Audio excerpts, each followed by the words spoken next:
అని చెప్పేసి మిషన్లతో వాటిని. ఇప్పుడు ఉపాధి హామీ పథకం ఎందుకు పెట్టినట్టు మిమ్మల్ని అడిగి పెట్టిందా? ఏమీ లేదు, దాని అస్సలు అడిగేది లేదు, లెక్క లేదు. వాళ్ళు ఇష్టం వచ్చినట్టు వాళ్ళు ఉపాధి హామీ ఉపాధి పథకం పెట్టేసి వాళ్ళు మీతో ఎండల కాలం అంతా ఖాళీగా ఉంటే వాళ్ళ అరాచకాలకు అడ్డుపడకుండా, ఎండల కాలం ఖాళీగా ఉంటారు జనాలంతా, ఏకమైతే వాళ్ళ అరాచకాలు ఆగుతాయి కదా.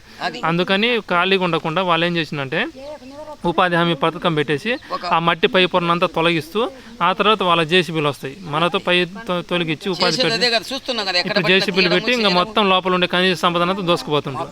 ఎక్కడ ఏమున్నా కానీ ఆటోమేటిక్గా లాగేసుకుంటాం. మనం ఏంటంటే మనము చెట్లను అంటే వాటికి ప్రాధాన్యత ఇస్తాం, అంటే ముక్కడం కానీ పూజలు చేయడం అంతా వృక్ష శాస్త్రానికి మనం చేస్తుంటాం. మనతోటి ఉపాధి హామీ పథకం పెట్టేసి మన చెట్లను అన్నిటిని తొలగిస్తూ పైనుండే చెట్లన్నీ తొలగించి ఆ తర్వాత అంతంగా మొత్తం బోడిగుండు లెక్క చేసి ఆ తర్వాత వాళ్ళు ఏం చేస్తారు, ఇంకా జేసీబీలు బట్టి పరపర తొగిస్తున్నారు. ఉపాధి పని ప్రధాన లక్ష్యం ఏంటంటే ఖనిజ సంపదను దోసుకోవడానికి, జనాలను రాక్షసుల లెక్క తీర్చిదిద్దడం, అది యొక్క ప్రధాన లక్ష్యం. అది ఇక్కడ కనపడుతుంది. నీకే అనిపిస్తుంది? నీకు అట్లా అనిపిస్తుంది? ఖచ్చితంగా మామూలు కూడా కాదు. అసలు దానికి అర్థం ఏమన్నా ఉందా అన్నదాన్ని ఊహించడానికి. ఇప్పుడు గ్రామాలకు ఉపాధి కల్పించే స్థాయికి నగరాలు ఎదిగాయంటే మనం అనుకోవచ్చు. అంటే గ్రామాలు అంటే ఏంటంటే ఆహారం, అటువంటి ఆహారాన్ని అందించే గ్రామాలకు ఉపాధి కల్పించే స్థాయికి నగరాలు ఎదిగాయంటే ఇంకా ఏ పార్టీతో చూడవచ్చు. గ్రామాలను ఏ విధంగా అధోపాతాలకి తొక్కి నాశనం చేస్తున్నారో మనం అర్థం చేసుకోవచ్చు. గ్రామాలకు పూర్తిగా గిట్టుబాటు ధర లేకుండా భూములన్నింటినీ ఇష్టం వచ్చినట్టు కొనుగోలు చేసుకుంటారు రాక్షసులు. అసలు భూమిని కొనడం కానీ అమ్మడం కానీ అసలు పూర్వం లేవు. అటువంటిది చూడు, ఉపయోగం లేనటువంటి సమస్యలకు మూలంగా తయారు చేస్తూ ఉన్నారు. అది ఇప్పుడు జరుగుతున్న అరాచకాలు నీకు అర్థమైపోయినాయి. ఇప్పుడు ఎన్నికలు వేసేటప్పుడు కొంచెం చూసేయి ఓటు. ఖచ్చితంగా తిరిగే లేదు. అసలైనటువంటి ఆలోచనతోనే ఇప్పుడు ఓటు ఉంది. ఇప్పుడు ఓటు ఎవరికి వేస్తారు? అసలు ఎన్నికలు చూడు. ఫస్ట్ ఎన్నికలు అనేది మొత్తం మోసం.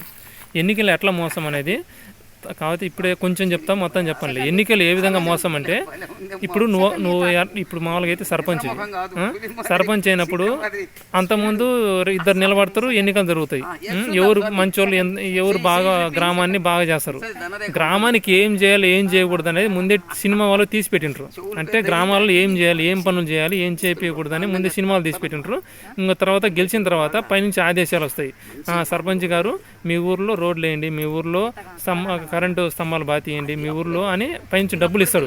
వాళ్ళు ఇచ్చిన డబ్బులతో మీరు అదే పని చేపిస్తారు. ఇప్పుడు జరుగుతుంది అదే. కాబట్టి ఎన్నికలు ఎట్లా ఉండాలనేది ఇప్పుడే నేను వదలనులే. తర్వాత అసలు ఈ ఎన్నికలు ఏ విధంగా మోసం అన్నీ. కాబట్టి ఎన్నికల మోసం అనేది మీరు గ్రామానికి ఏం చేయాలో మీ నిర్ణయం కాదు, పైనుంచి మాఫియా ఉంటుంది అనమాట. వాళ్ళు చెప్పిన మేరకు మీ సర్పంచులందరూ ఎన్నుకుంటుంటారు. కాబట్టి మీరు గ్రామానికి ఏం చేయాలన్నది మీ ఆలోచన ప్రకారం గ్రామానికి ఏం చేయాలన్నది మీరు చేయనీరు వాళ్ళు పైనుంచి. మీరు గ్రామానికి ఏమేం చేయాలి, ఏ పనులు చేయకూడదు అనేది మీ మాటలను అసలు చెల్లవు. పైనుంచి రాక్షసులు ఏదైతే ఆదేశాలు చేస్తారో అదే ఆదేశాలను మీరు గ్రామంలో సర్పంచులుగా ఉండి అమలు చేస్తుంటారు. అర్థమైందే? ఊరికి పేరుకు నామక వాస్తే మాత్రమే మీరు సర్పంచులు, అంతా మాఫియానే నడిపిస్తుంటుంది. ఇప్పటికైనా అర్థం చేసుకోండి. కాబట్టి ఎన్నికలు అనేది ఏ విధంగా ఉండాలి, ఏ విధంగా ఉండకూడదు అని తర్వాత చెప్తా. ఇప్పుడు ప్రస్తుతానికి చెప్పకూడదు. అర్థమైందే?